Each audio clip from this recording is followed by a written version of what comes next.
Ito naman yung next na balita ngayon. Grabe.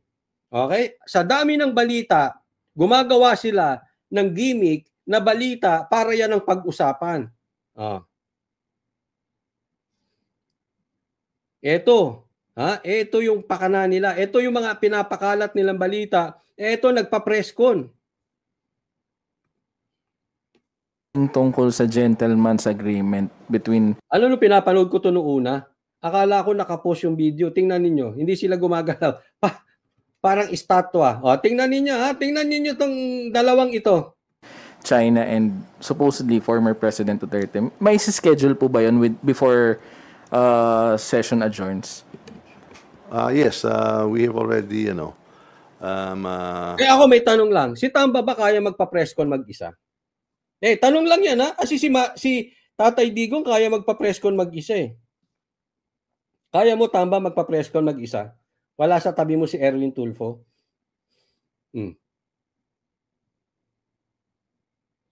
Tingnan mo Bihirang-bihira magpa-interview ito si Tamba. Bihirang-bihira to magpa-presscon. Sa aking huling pagkakaalala, if I'm not mistaken, yung huli niya pa-presscon, nung tinawag na bangag ni Duterte, si Marcos. Okay? So, syempre, si Marcos tatahimik. Style niya yun Hahayaan niya yung ibang mag-defend. And here we go again. Nakaambang PDEA hearing bukas. Mamaya sa Senate. Nakaambang PDEA hearing. Ito na naman siya. Nagsalita. Tuwing magsasalita ito, laging may nakaambang balitang malaki kay Marcos. At siya magsasalita. Nagkataon lang. Di ba? Nung tinawag ng bangag, nagsalita to. Tapos tahimik na lahat. Tahimik na. Hindi na nagsasalita. Wala nang press-con. Ito na naman siya. Nagsasalita na. Tatanggol na naman niya si Marcos. Pa-style, di ba? So halatang halata mo, gagawa sila ng balita para mapagtakpan yung nakaambang hearing. So, siyempre, siya rin magkakaroon ng hearing sa Kamara. Style mo, bulok. Ano i-hearing nila? Yung tungkol sa gentleman's agreement daw sa China. Wow, ang corny mo, Brad. Speaker ang corny mo. Wala namang problema dyan sa China. China na yan, gawa-gawa nyo lang yan. Ilang beses nang sinabi. Wala yan. Wala. Mag-hearing din sila. Kita nyo yung style. Para yung gagawing hearing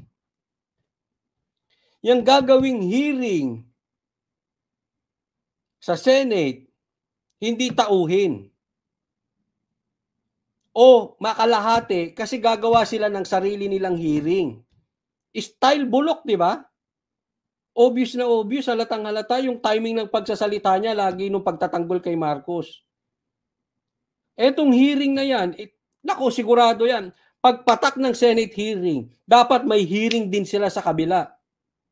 And guess what? Baka yung nasa Senate hearing na iimbestigahan yung PDEA, baka SMNI lang nandoon. At itong hearing na gagawin, di umano sa gentleman's agreement sa China, tingnan mo, andun yung mga mainstream media. Ganyan na mangyayari dyan. Kaya ako ay suggest, Senator Bato, kung hindi rin lang i-cover ng mainstream media yan, papasukin nyo na lang ang vloggers. Sila na lang ang mag-cover niyan. Papasukin nyo ang SMNI. SMNI, pasok kami. Mga banateros, as part of SMNI, pasok kami dyan. Kami ang mag-cover. Hindi naman magpapapunta lang yung ibang channel dyan. Ganyan ang ginawa nila kay Bantag. Nagpapunta ng China doon, ay ng channel doon. Nakikipagsiksikan sa aming vloggers. Sinabihan ko nga yun Siksik kayo na siksik, kain lang kayo ng kain dito, lalakas nyo pang kumain. Hindi nyo naman binabalita.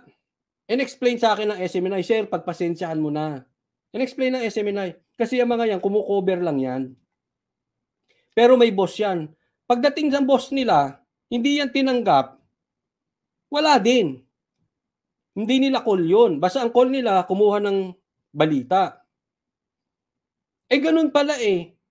Dagdag lang yan, hindi naman ibabalita yan. Lalo pag pinagsabay nyo yan, ang ibabalita nila itong hearing nitong si Tamba. Hindi yung hearing na nasa listahan ng PIDEA si Marcos na nagdodroga. Kami na lang papasok ng Banateros dyan sa bato. As SMNI represent, naku, luto sila sa amin. Luto sa amin yung mga yung animal na yan. Ay, nakapokus kami dyan sa pagmumukha ng mga yan. Yung ngiwi nila, kitang-kita yan, gaganon-ganon. Hindi alam ko style niyan eh. Papupuntahin lang kayo ng papapuntahin. Pagdating sa Ibagbaw, i-reject naman ng inyong editor. Pag sinabi ng inyong chief editor, wag yan. Magagawa ba kayong cameraman? Doon na kayo sa vloggers. Kami na cameraman. Kami na yung host. Kami na yung anchor. Kami na lahat. Kami na rin editor. Hindi, ako may editor. Yung iba, sila na rin ang editor. Di ba? Wala kaming boss. At yung editor namin, kami ang boss. Yung mga yan, yung editor-in-chief nila, boss, pag sinabi ng editor-in-chief nila, wag ilabas yan, di naman nila mailalabas. Kami, pag sinabing ilabas yan, walang magagawa editor namin. Di ba? Kaya wag nyo na paanuhin yan. Alam mo yan ang maganda pag kami vlogger sa media. Hindi kami pwedeng awatin. SMNI, hindi kami inaawat kung ano sasabihin namin. Paulit-ulit ko sinasabi, wala. Galing na akong saksi, galing na akong remate, yan ang kondisyon namin. Hindi kami aawatin sa sasabihin namin. Kay Maka Marcos, kay Pro Marcos, kay Anti Marcos, wala silang pakialam. Wag lang mura. Mura lang, bawal. Kaya lang, minsan, muntik-muntikan ako madulas doon. Yan ang pinapalabas nito mga gunggong na ito. Sasabayan, tingnan mo. Iimbestigahan sa Kamara. Sabay ang investigasyon, Kamara at Senado. Pambihirang pili. Wala na kayong inaatupag dyan sa Kamara. Discuss this amongst the House leadership and with the committee chairman involved. So we'll try to ferret out the truth. Kung ano ba talaga. Kasi as our president said, he was horrified. So are we. Kasi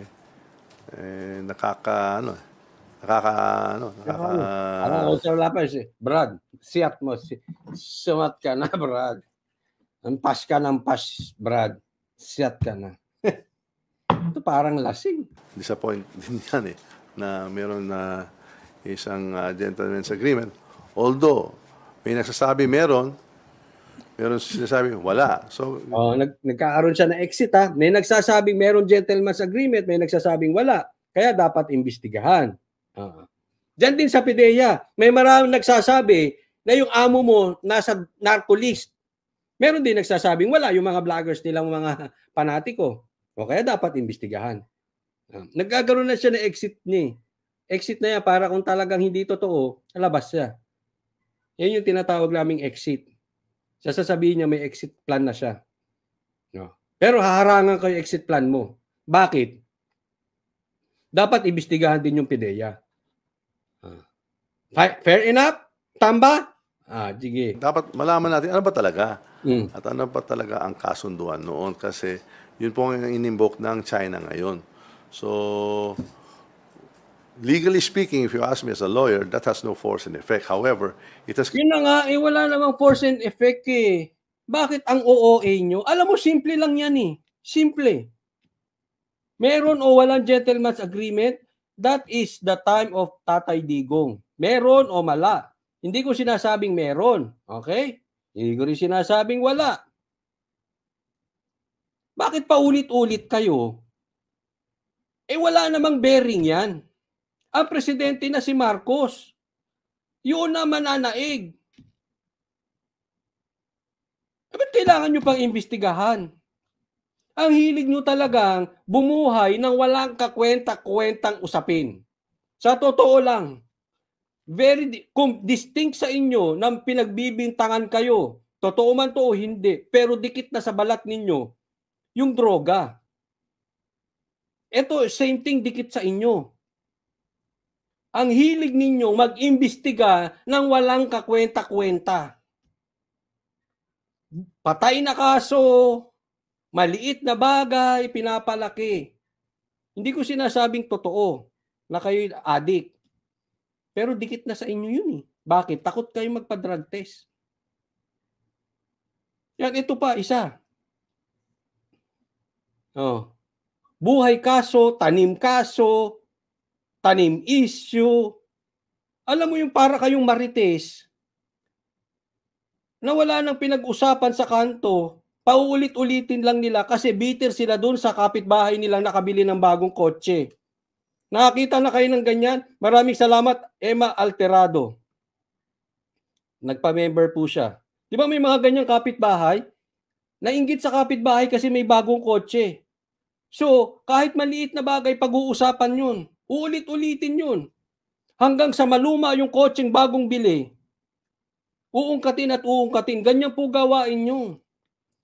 Ang hilig ninyong mag-imbestiga ng kasong walang kakwenta-kwenta. Created this row, di ba? Nagkaroon itong issue. So, issue lang naman sa inyo eh. Kasi paulit-ulit kayo. Hindi ka ba nagtataka, Tamba? Ilang presidente na nakaraan? Yung administrasyon nyo lang, naging issue yung China. KP, doon sa ibang, kila Pino, kila ano, may problema ba tayo dyan? Kila ERAP, kila FB, wala naman eh. Hello, mag-research kayo, galaw-galaw. we have to ferret out the truth. Dapat malaman natin ano talaga nangyayari para hindi maulit-uli kasi hindi tama. Diba? When there are international agreements, they have to be documented and they have been to be known in the public. Kung may treaty, kailangan ma-ratify pa yan. Kung EO yan, dapat napirma yan ng presidente. Kita mo, kung EO yan, dapat napirmahan ng presidente. Dapat na-ratify pa yan. Dapat yan well-documented. Tama. Eh, wala nga eh. Ano i-document mo sa wala? Kailangan daw ma-EO. Eh, anong executive order gagawin mo? Wala nga. Tigas ng hulo niyo. Nabububuhan na talaga ako.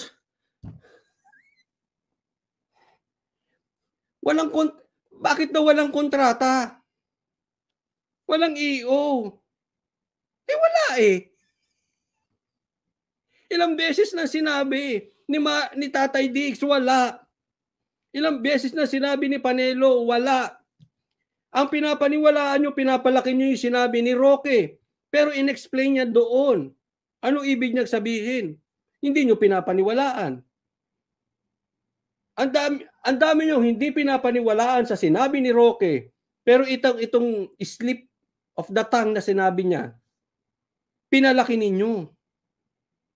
Para kayong mga bitter na kapitbahay na hindi makamove on dahil nakabili ng kotse yung kanilang kapitbahay.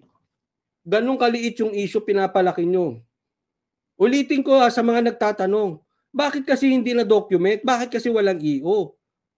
Eh kasi wala. As simple as that, mga tanga. May documentation.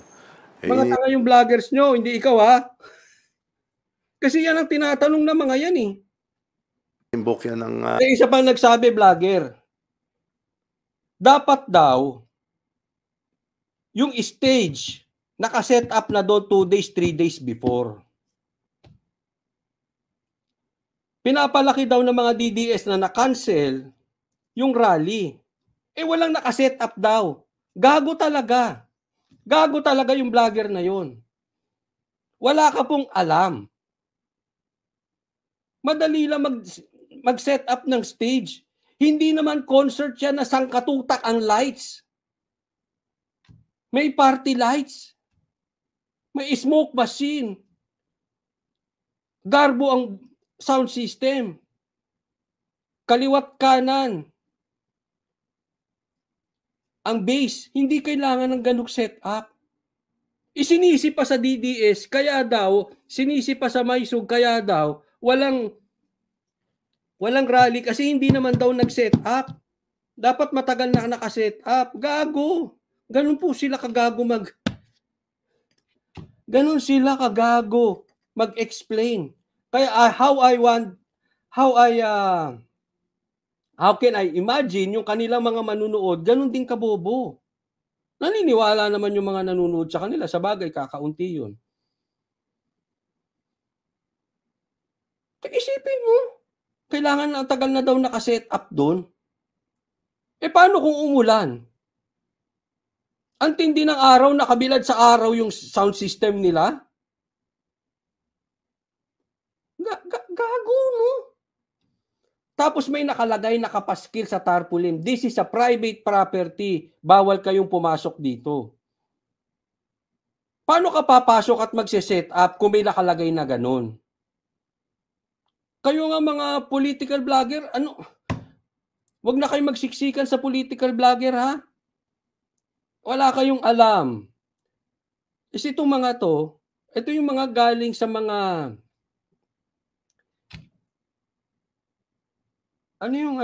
trending.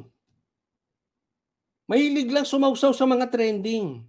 Nagkataon, nag-trending to si Pastor Kibuloy. Sawsaw sila ngayon dito. Nagte-trending ang Duterte, sawsaw sila. Doon na kayo sa mga trending. Kaya nga lagi ko sinasabi, paki-share nyo sa mga trending vloggers yung mga content ng kay Diwata kasi trending na sila para magsilipat na sila doon. Bumalik na sila doon. Doon sila magaling eh. Nabababoy lang ang politika sa inyo, wala kayong mga alam, mga gunggong. Mga kaibigan natin sa China, wala man nating alam. Ay, tamba, kailan nyo iimbestigahan yung sinabi yung bilang ng araw ng mga nasa listahan yung mga smuggler? Kailan nyo yun anuhin? Kailan nyo iimbestigahan yun? Bilang na araw eh. Buwan na binibilang, wala pa rin. Paano ka? Paano kayo? O sabi dito, doon na lang kayo sa Battle of YouTuber. Oo. Kaya pasahan nyo sila ng mga trending. Huwag yung trending sa politika, ha. Yan yung mga vlogger na yan, trending vloggers lang yan eh. So, we want to ferret out the truth. So, hindi maulit na naman ito. Sir, just to follow up, sino-sino mga officials kaya yung maiimbita? Past officials of the past officials. Yes. Up to Diretsuhin mo na si Duterte, hindi mo mabanggit? President Duterte, possible, sir? Well, we can start out with the past officials kasi sila din ang dapat ang nag-execute. Kung may agreement, di dapat. Banggitin mo kung kaya mo.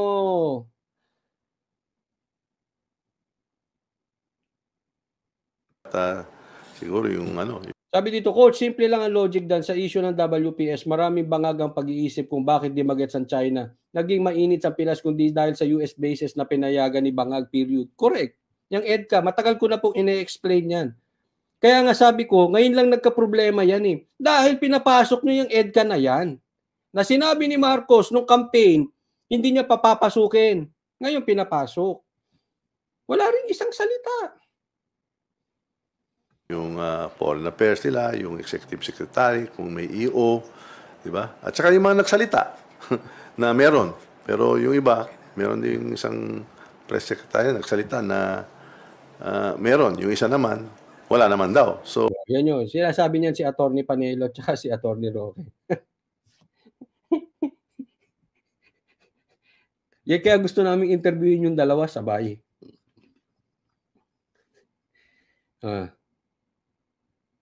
Pero wag nyo nang palakihin, wala yung issue na yun. Pustahan tayo, tanggalin nyo yung EDCA. Tapos na yung issue dyan sa China na yun.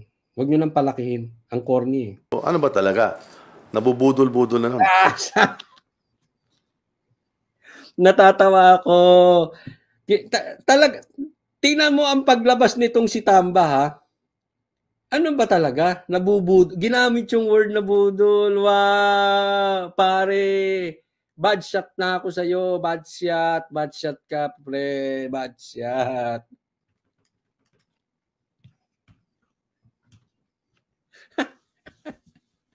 Budol. Tinan mo, anong sinabi ko sa inyo, tuwing lalabas ito, para kontrahin yung mga balita kay Marcos. Galing na rin sa kanya, budol. Para kanino ba yung salitang budol? Okay na, sumagot. Hindi naman siguro kayo tanga. Kahit yung mga bashers nyo, hindi naman siguro tanga. Ay, yung mga bashers dito, hindi naman siguro kayo tanga. Alam nyo kung para kanino yung budol. And yet, etong si speaker, binabanggit yung budol. Para hindi dumikit dun sa kanyang pinsan niyang si Marcos. To the rescue na naman si Tamba. Alam mo, sa totoo, corny. Bakit? Ang baba ng ano mo. Ang baba mo sa rating. Hindi didikit. Hindi didikit. Hindi dikit sa taong bayan. Posible, didikit yan sa kamera. Ilan ba yung kamera? 300. Baka magbalag ka, hindi umabot ng libo. Real talk lang po. Bakit? Ayaw ng Pilipino sa kanya. Simple lang yan. Kaya pag ang salita galing sa kanya, tao hindi naniniwala. Ito opinion ko lang naman, ha? Saan ka nakakita ng survey na hindi siya umaangat?